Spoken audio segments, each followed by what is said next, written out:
Praise the lord. Good morning. ఏదైనా దేవుని వాగ్దానము మత్తయి సువార్త 10వ అధ్యాయము 31వ వచనము.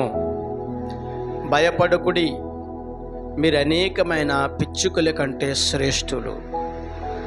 అవును ప్రియ సహోదరి సహోదరుడా, ఈ ఉదయకాల సమయంలో ప్రభువైన యేసుక్రీస్తు వారు నీతో వాగ్దానము ద్వారా మాట్లాడుతున్నారు. మీరు అనేకమైన పిచ్చుకల కంటే శ్రేష్టమైన వారు.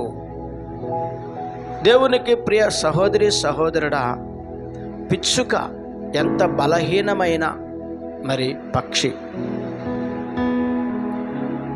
ఆ పిచ్చుక ఉదయకాల సమయము తన దినచర్య ప్రారంభించినప్పటి నుండి రాత్రి విశ్రమించినంత వరకు నేను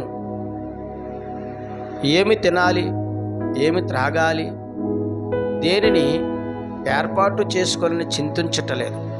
అది బలహీనమైనను దేవుని మీద ఆధారపడి బలము పొందుకొని ఆహారమును సేకరిస్తూ దినచర్యను గడుపుతూ నిత్యము దేవుని మీద ఆధారపడి జీవిస్తుంది. గనుకనే పిచ్చుకను దేవుడు సంరక్షించి పోషిస్తున్నాడు. అట్టి విధంగానే ఆ పిచ్చుకల కంటే మీరు శ్రేష్ఠులు అనగా దేవుడు మనకు మంచి జ్ఞాన వివేకములు ఇచ్చారు.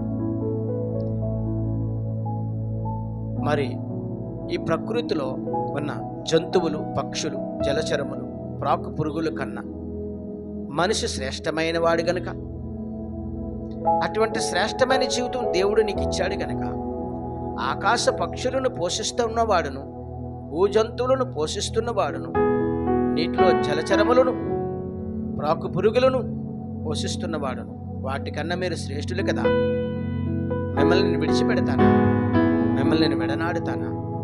విడిచిపెట్టను. నేను విడిచిపెట్టే దేవుడిని కాదు. యాలి అనగా మీ కొరకు నేను ప్రాణం పెట్టాను కదా. కనుక నా యందు నమ్ముకొచ్చి పిచ్చుకల కన్నా శ్రేష్టమైన వారు కనుక